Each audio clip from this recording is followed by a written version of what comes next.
guys, welcome back. And this week we're going to take a look at a few heroic attempts at bringing comic books to life on the Super Nintendo. While I do think comic book games have had a much higher success rate than movies turned into video games, you still had to be careful thanks to every kid's mortal enemy LJN being responsible for some of the worst superhero atrocities ever released to the public back on the NES. Thankfully, a lot of the games on this list rectified those dark times with some really great comic book games on 16-bit consoles. But like you'll see with a couple of these, there was always still a chance that you might get a half-assed game. But let's get things started with a game that I don't think anyone would call half-assed, since it just happens to be one of the best representations of a certain man-bat that's ever been put into a video game.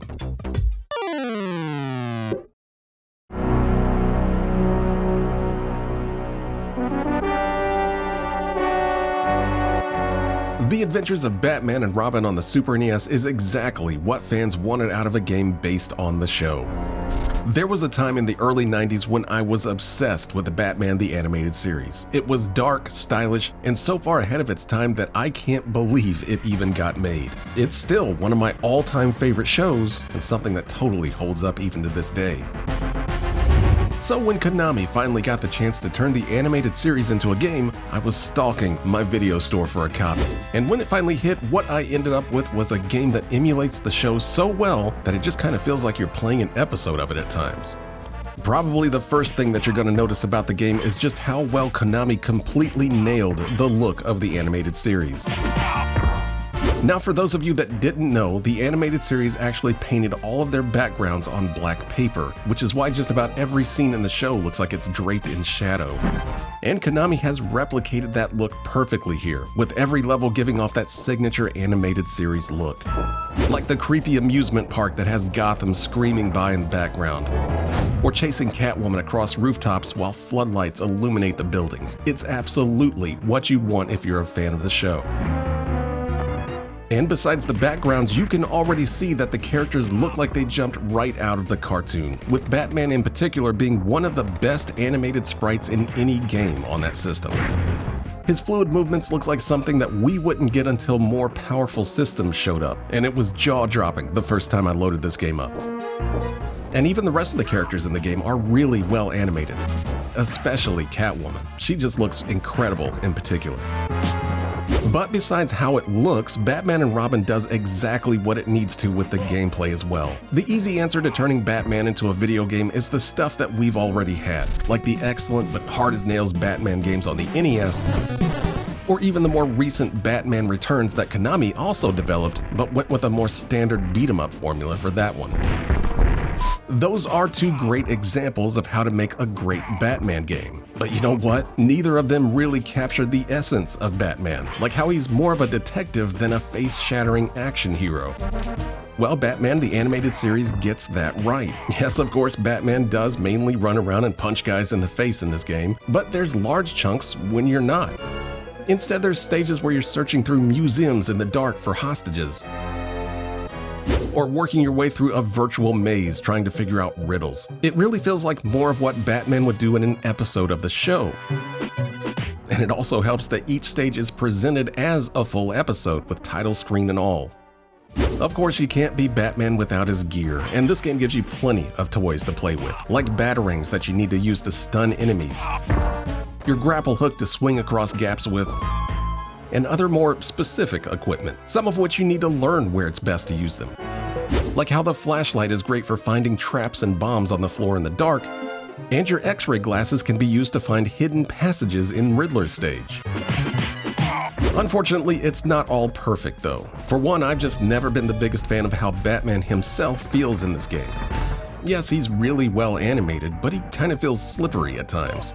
And enemy hitboxes can seem kinda wonky, especially if you get too close to them. Also, some of the boss fights seem to go on for way too long, since a lot of them rely on you dodging attacks for an eternity before you can get a few hits in yourself. Oh, and don't think I wouldn't mention that Batmobile stage because, whoa, it doesn't feel good and turning the corners feels awkward, thanks to it seemingly using like mode 7 to rotate the entire screen when you do. And you have to get it just about perfect to beat the time limit, because of course there's a time limit. Besides those minor nitpicks though, this is still an incredible game all around. The Adventures of Batman and Robin achieved something very few video games back then accomplished. It took the show that the game was based on and perfectly emulated what makes that show so good in video game form. Batman isn't a one-man army in this game. He has to use his wits and head just as much as he does his fists to make it through the stages, just like he does in the cartoon. Personally, I don't think I could imagine a better playable version of the animated series than what's here. And I don't think anyone else could either, since there's never been a better version of the show in video game form than this. So I don't think I need to tell you to check this one out if you haven't played it and you're a fan of the show. This is not only one of the best games on the Super Nintendo, it's also one of the best Batman games that's ever been made.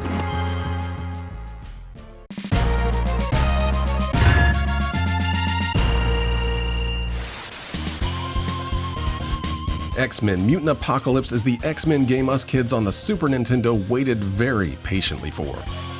Now, if you weren't a kid back around in the early 90s, you may not be aware of just how popular X-Men was back then. It was everywhere, and comic book stuff back then wasn't quite as in vogue as it is today. But X-Men really broke through to the mainstream thanks to the popularity of Jim Lee's X-Men comic that introduced everyone to what we consider these days to be the modern-day X-Men characters and their designs, along with the excellent Saturday morning cartoon on Fox Kids that meticulously followed the comic book series at times. And there's not too many kids that didn't play X-Men on the Sega Genesis when it came out. This was a massive release for that console at the time. Every kid wanted to play this game. And for those of us that only had a Super NES, all we could do was look on with jealous envy, since all we really had at the time was the slop that LJN was putting out. But that all changed nearly 2 years later when Capcom would finally give us Super NES owners a proper X-Men game with X-Men Mutant Apacolypse. And while it may have come a little late to the party, it certainly gave us X-Men fans on the console exactly what we wanted. And what we wanted was a game where we could pick our favorite mutants and beat a bunch of bad guys up using their mutant powers. And for the most part, I think that's what we got. X-Men Mutant Apacolypse isn't going for some dramatic retelling of a certain comic book arc or anything like that. It's basically just using what story there is as window dressing to get the mutants to a variety of locations to do their thing. Which was fine with me, especially when I saw that you could select between 5 of the most popular X-Men characters to do so with. Unfortunately, unlike the Genesis version, you can't choose what character you want at any given time. Instead, each character has their own stage associated with them. While it would have been cool to take on any stage with any character, it was more than enough that we could at least select from a solid lineup of everyone's favorites. Except for maybe Beast, but I'll take what I can get. Especially when they all look this good. And yeah, X-Men Mutant Apacolypse really looks the part. Capcom did an excellent job bringing all the X-Men heroes to life with big sprites that look exactly like their comic book designs. And that shouldn't be too big of a surprise since Capcom would release their first Marvel fighting game later that year with Children of the Atom, which had some of the most iconic designs for those characters that's ever been put into a video game.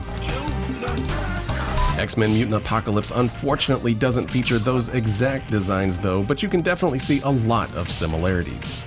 Especially with how each character plays, since they all get their signature special attacks by using basic fighting game controller motions. And the best thing is that, unlike the Genesis game, you can use these powers whenever you want without them sucking your character's power away. So it ends up just being a lot of fun to spam moves over and over, even if it does kind of seem to break the game whenever you do. It didn't really matter to me though, because it was just too much fun slicing people up with Wolverine's claws, or melting everyone else with Cyclops' optic blast. Now, I don't think X-Men Mutant Apacolypse is an all-time classic for the system, but for us kids just wanting a fun X-Men game on the Super Nintendo, well, I think it delivered, at least for me anyway.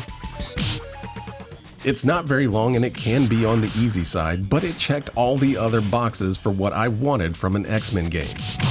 Can I play as my favorite characters? Check. Do they all look and play like they do in the comic book? Double check. And is it a fun game just to sit down for a little while and slap some bad guys around with the X-Men? Well, I think you already know the answer to that one. Now, if you're expecting much more than that, then I think you might be disappointed here. But if you keep your expectations in check and just want to have a good time beating up guys with your favorite X-Men heroes, then I think X-Men Mutant Apocalypse is probably the best X-Men experience on the Super Nintendo.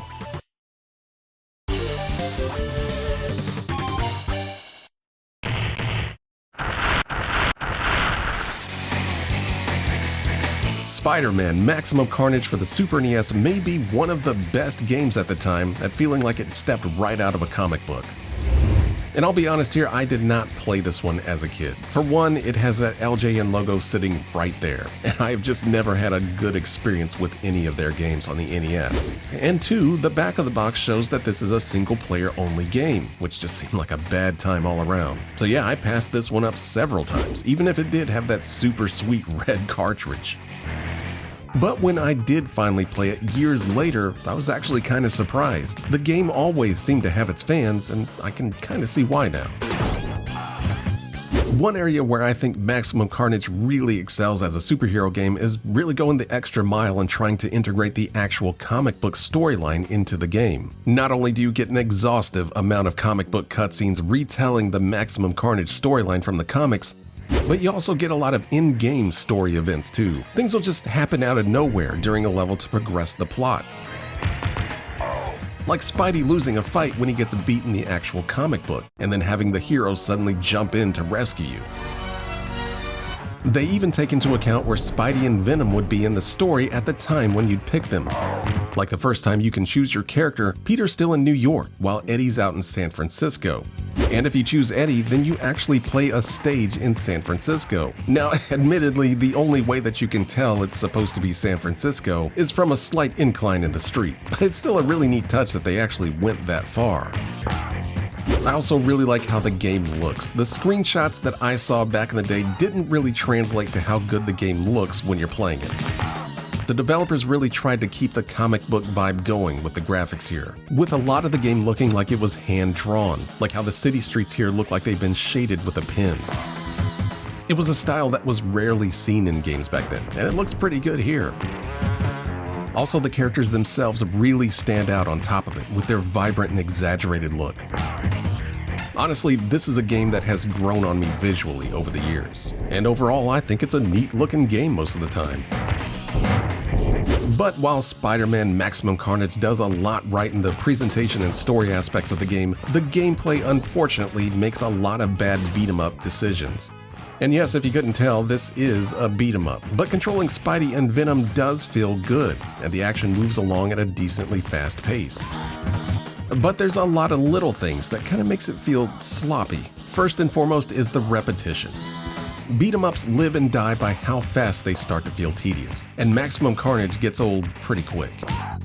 Not only is there like a total of 6 repeating hoodlums that you have to fight over and over throughout the entire game, but backgrounds are also reused. It feels less like you're making progress and more like you're just doing the same thing over and over with the same enemies in the same locations until something happens in the story to change it. Also, the action in general, while decent, has a lot of weirdness to it. Spidey and Venom both get a lot of fun abilities that they can use, like web shields, and being able to grab enemies from across the screen to pull them close enough so that you can continue your beatdown. And as long as there's only 1 or 2 guys on screen, then it works pretty well.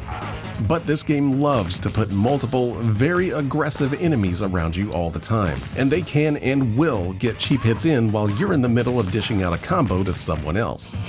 You almost have to play the game strategically at times to make up for this, like binding an enemy with your web and then jumping away to isolate another to thin the crowd.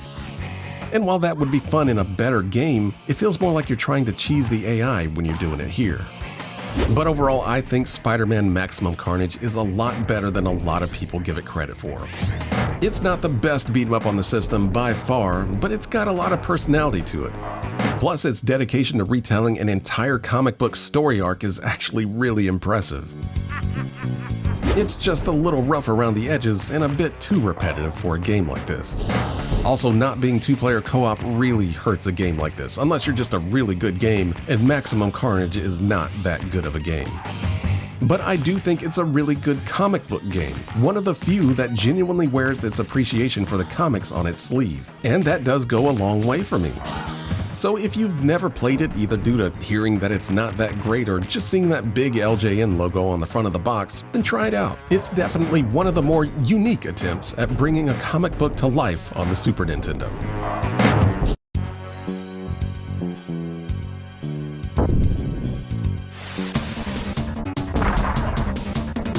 Marvel superheroes in War of the Gems for the Super NES should have been the Avengers of superhero games on 16-bit consoles. Being a fan of Capcom's X-Men Mutant Apacolypse game that we just talked about, and then seeing the follow-up on store shelves was like an awesome comic book crossover on its own for me. This time Capcom taking a stab at the whole Infinity War saga, with characters like Spderman and Captain America as playable characters now, among others. This alone made it seem like there was no way that this could have been anything but the best comic book game on the system. But after an hour or so of playing this one back home, well, you'll see.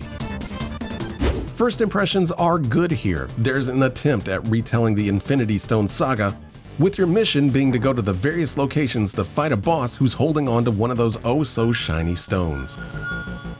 But like X-Men, the story here isn't really the focus, though I will admit there's more of an attempt here to tell a story than what X-Men could barely muster.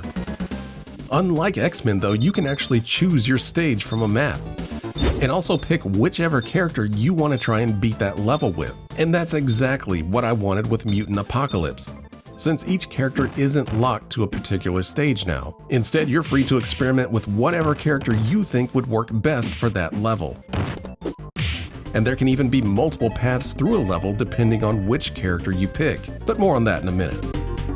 The 5 characters that you can pick from play exactly how they should too, since a lot of the same moves each superhero has comes from Capcom's very own Marvel Superheroes fighting game. Heck, the portraits for each character is literally the sprites that are used in that game. Wolverine is the only one of the bunch returning from the first game, and he still has all of his moves that he had there. The new additions are exactly who you'd want them to be though. Captain America can toss his shield across the screen, Iron Man can shoot his lasers and fly around the stage, and a very awkward looking Hulk charges through anything in his path. Oh, and of course Spidey's here too, and he can shoot webs at enemies. War of the Gems further expands on each superhero's powers though by giving them some extra abilities that they can use to explore the stage with. Like how Spidey can cling to walls to climb up to areas that other characters can't get to. Sometimes even revealing entire alternate sections to the level that lets you find usable items for when you're back at base. Like health tanks to refill health and even revives that allow you to bring a hero back to life if you happen to fail on any given stage. There's also an entire set of bonuses for each Infinity Stone that you get from defeating certain bosses, like letting you choose from stuff like increased attack power, speed, and even psychic attacks. I mean, it's crazy how cool all of this stuff sounds, and yeah, it should be really cool, but the execution is where War of the Gems starts to fall apart. Now you would think that Capcom would be able to make the follow-up to X-Men Mutant Apacolypse even better than that game was, but for whatever reason, War of the Gems just feels off. And the crazy thing is that I started this review for War of the Gems before Mutant Apacolypse, and I was having such a bad time with this game that I started to question if Mutant Apacolypse felt this bad too. But no, I loaded up X-Men and it still felt good. I was immediately having fun with it. There was a better pace and feel to Mutant Apacolypse. And whatever pace this game does have is nearly completely ruined thanks to your character being knocked down with every single hit, and then taking forever to get up. And again, X-Men kind of did the same thing, but why didn't it bother me in that game? It's just a mystery. Let me know in the comments if you can explain it better than I can. I can say that this game is filled with way more cheap hits from off-screen than Mutant Apacolypse had, making it even more annoying to watch your favorite superhero just lay on his back for like 3 or 4 seconds. Plus, some of these levels are just horrible, like this underwater level where you're racing against time while being slowed to a crawl by just being underwater. And before you run to the comments to yell at me, I know that you're supposed to use the bonuses that the Infinity Stones give to offset some of this, but even using those, they don't magically make this game any more fun. Also, while I do think it's cool that you can select whatever character you want for each stage in this one, I just don't think it's done very well. At least with X-Men, each level was designed specifically around that character and their powers. Here it seems like only a few heroes are viable for any given level, especially if you want to explore. I do know this one came out way late for the system, coming out in like 1996 or something, but it still just doesn't quite hit like you'd expect it to.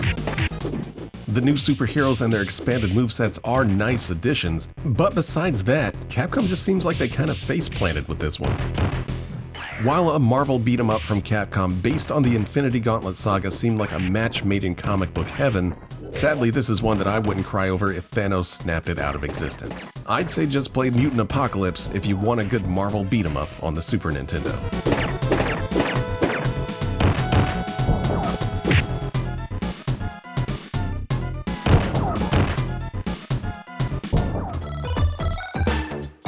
And that's gonna do it for this week, guys. If you were anything like I was back then, you were way into comic books. I know I hung around my local comic book shop as much as I could, hoping to see any new issues for my favorites or even something new to get obsessed over. The early 90s was a golden age for comic books, and I'm glad I got to experience it when I did. But I need all of you superheroes in the comments to tell me what your favorite comic book game is, or if you just want to talk comics in general. It's definitely something I miss chatting about. Also, if you do me a big favor and click that like button if this video reminded you of a game that you liked, and maybe even a sub before you go back to your own Batcave. Anyway, that's gonna do it for me this week, guys. Check back next week for a bunch more games to chat about, and until then, thanks for watching, superfans.